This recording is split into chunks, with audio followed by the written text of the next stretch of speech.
CM ತವರು ಜಿಲ್ಲೆಯಲ್ಲೊಬ್ಬ ಮಾದರಿ ಶಿಕ್ಷಣಾಧಿಕಾರಿ ಎಸ್ಎಸ್ಎಲ್ಸಿ ವಿದ್ಯಾರ್ಥಿಗಳಿಗಾಗಿ ಶಾಲೆಯಲ್ಲೇ ವಾಸ್ತವ್ಯವನ್ನ ಹೂಡಿದ್ದಾರೆ. ಮೈಸೂರಿನ ಎಚ್ಡಿ ಕೋಟೆ ತಾಲೂಕಿನ ಬಿಇಒ ಸಿಎನ್ ರಾಜು ಎಸ್ಎಸ್ಎಲ್ಸಿ ಫಲಿತಾಂಶವನ್ನು ಹೆಚ್ಚಿಸಲು ಬಿಇಒ ಸಿಎನ್ ರಾಜು ಯತ್ನ ಮಾಡಿದ್ದಾರೆ. ಬೆಳಗ್ಗೆ 5 ಗಂಟೆಗೆ ಮಕ್ಕಳ ಮನೆಗೆ ತೆರಳಿ ಓದಿನ ಮನವರಿಕೆಯನ್ನ ಮಾಡಿದ್ದಾರೆ. ಮುಂಜಾನೆ ಬೇಗ ಎದ್ದು ಓದುವಂತೆ ಬಿಇಒ ಮನವಿಯನ್ನ ಮಾಡಿಕೊಂಡಿದ್ದಾರೆ. ಪ್ರತಿ ವಾರ ತಾಲೂಕಿನ ಒಂದೊಂದು ಶಾಲೆಗೆ ಭೇಟಿ ಜೊತೆಗೆ ವಾಸ್ತವ್ಯವನ್ನು ಕೂಡ ಹೂಡ್ತಾರೆ. ವಿದ್ಯಾರ್ಥಿಗಳಿಗೆ ಪಾಠದ ಜೊತೆ ಮಾರ್ಗದರ್ಶನವನ್ನು ಕೂಡ ನೀಡುತ್ತಿದ್ದಾರೆ ಈ ಶಿಕ್ಷಣಾಧಿಕಾರಿ. 5 ಗಂಟೆಗೆ ಎದ್ದು ತಣ್ಣೀರಲ್ಲಿ ಮುಖ ತೊಳ್ಕೊಂಡು ಕೂತ್ಕೊಂಡು ಓದ್ಬೇಕು. ನಾನು ಓದುತ್ತಿದ್ದೇನೆ ಕಾರ್ಡ್ ಆಮೇಲೆ ಎಂಟ್ರಿ ಮಾಡ್ಬೇಕು ಅಂತ ಹೇಳಿಲ್ವಾ? ಮತ್ತೆ ಎದ್ದು ಓದಿಸಿ ಏನಂದ್ರೆ ಈ ತರ ಮಲ್ಕೊಂಡವನ್ನೆಲ್ಲ ಕೆಲಸ ಕಡಿಮೆ ಕೊಡಿ. ರಾತ್ರಿ ಏನ್ ಮಾಡ್ತಾನೆ ನೀನು? ಏನಿಲ್ಲ ಅಂಗಡಿ ಇರ್ತೀಯ? ಅಂಗಡಿ ಇರೋದ?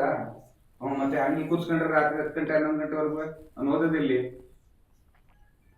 ಓದಿಸಿ ಓದ್ತಾ ಇರ್ಬೇಕು. ಮಿಸ್ ಕಾಲ್ ಕೊಡ್ತಾರೆ ನಿನ್ಗೆ, ನೀನೇ ಫೋನ್ ಮಾಡ್ಬೇಕು, ಕಾಲ್ ಬ್ಯಾಕ್ ಮಾಡ್ಬೇಕು. ನೀನು ಅವ್ರಿಗೆ ಬೇಕಪ್ ಕಾಲ್ ಮಾಡ್ತಾರೆ, ನೀನೇ ಅವ್ರು ಕಾಲ್ ಮಾಡಿ ಎಸ್ ಮೇಡಮ್, ಎಸ್ ಸರ್, ಓದ್ತಾ ಇದ್ದೀನಿ ಸರ್, ನಾನು ಈಗ ಇಂಥ ಪಾಠ ಓದ್ತಾ ಇದ್ದೀನಿ ಅಂತ ನೀನೇ ಹೇಳ್ಬೇಕು. ಆಮೇಲೆ ಆ ಕಾರ್ಡ್ ನಾನು ಮೆಚೂರಿಂದ ನಮ್ಮ ಮನೆಗೆ ಒಂದು ದಿನ BS ಆಗಮಿಸಿದರು. ರಾತ್ರಿ 8 ಗಂಟೆಯ ಸಮಯ ನಾನು ಓದುತ್ತಿದ್ದ ಎಂಬ ಕಾರ್ಡನ್ನು ನೋಡಿ ನನಗೆ ಹಲವು ಕ್ವಶನ್ಗಳನ್ನು ಕೇಳಿದರು. ನಾನು ಅದಕ್ಕೆ ಉತ್ತರಿಸಿದೆ. ಅದರ ಬಗ್ಗೆ ಅವರು ಹೆಚ್ಚಿನ ಮಾಹಿತಿಯನ್ನು ಹೇಳಿದರು. ಎಷ್ಟು ಸಮಯಕ್ಕೆ ಎದ್ದೇಳಬೇಕು, ಯಾವ ರೀತಿ ಓದಬೇಕು ಎಂದು ಹೇಳಿದರು. ಅದರಿಂದ ನನಗೆ ತುಂಬ ಉಪಯುಕ್ತವಾಗಿದೆ. ನಾನು 5 ಗಂಟೆಗೆ ಎದ್ದುತ್ತಿದ್ದೇನೆ ಮತ್ತು 12 ಗಂಟೆಗೆ ಓದುತ್ತಿದ್ದೇನೆ. ಬೆಳಗಿನ ಜಾವ ಎದ್ದು ಓದಿ ಮತ್ತು ಶಾಲೆಗೆ ಬಂದು ಶಿಕ್ಷಕರು ಆ ಕಾರ್ಡನ್ನು ಗಮನಿಸುತ್ತಾರೆ. ನಾನು DB ಕುಪ್ಪೆಯಿಂದ ಬರ್ತಿದ್ದೇನೆ. ಒಂದು ದಿವಸ ನಮ್ಮ ಶಾಲೆಯಲ್ಲಿ BO ಸರ್ ಬಂದು ಇಳ್ಕೊಂಡಿದ್ರು. ಮತ್ತು ಬೆಳಗಿನ ಜಾವ 5 ಗಂಟೆಯಲ್ಲಿ ನಮ್ಮ ಮನೆಗೆ ಭೇಟಿ ನೀಡಿದರು ಮತ್ತು ಕಲಿಕಟ್ಟ ನಾನು ಓದುತ್ತಿದ್ದೇನೆ ಎಂಬ ಕಾರ್ಡನ್ನು ವಿತರಣೆ ಮಾಡಿ ಆ ಕಾರ್ಡ್ ಬಗ್ಗೆ ಏನೇನು ಹೇಳಿದರು, ಕ್ವಶನನ್ನು ಕೇಳಿದರು ಮತ್ತು ನಮಗೆ ಮುಂದಿರುವಾಗ ಏನೇನು ಓದಬೇಕು, ಯಾವ್ಯಾವ ಬೇಗ ಎದ್ದಬೇಕು ಅದನ್ನು ಹೇಳಿದರು. ಮತ್ತು ಕಾರ್ಡ್ ಬಂದು ನಮಗೆ ತುಂಬ ಓದೋಕ್ಕೆ ತುಂಬ ಅನುಕೂಲವಾಗಿದೆ.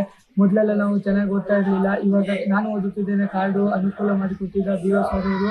ಅದರಿಂದ ನಮಗೆ ಓದಕ್ಕೆ ಪ್ರೌಢಶಾಲೆ DB ಕುಪ್ಪೆ. ನಾನು ಭೋಗಾಪುರದಿಂದ ಬರುತ್ತೇನೆ. ಒಂದು ದಿನ BO ಸರ್ ಅವರು ನಮ್ಮ ಮನೆ ಭೇಟಿ ನೀಡಿದರು. ನಾನು ಓದುತ್ತಿದ್ದೇನೆ ಆ ಕಾರ್ಡನ್ನು ತಗೊಂಡು ಅದರಲ್ಲಿ ನಾನು ಬರೆದಿರೋದನ್ನ ನೋಡಿಬಿಟ್ಟು ಪ್ರಶ್ನೆ ಮಾಡಿದರು. ನಾನು ಅದನ್ನು ಉತ್ತರಿಸಿದೆ. ಅದಾದಮೇಲೆ ನಾವು ಬೆಳಿಗ್ಗೆ ಎಷ್ಟು ಹೊತ್ತಿಗೆ ಓದಬೇಕು, ಸಂಜೆ ಎಷ್ಟು ಹೊತ್ತು ಓದಬೇಕು, ದಿನ 6 ಸಬ್ಜೆಕ್ಟನ್ನು ಓದಬೇಕು.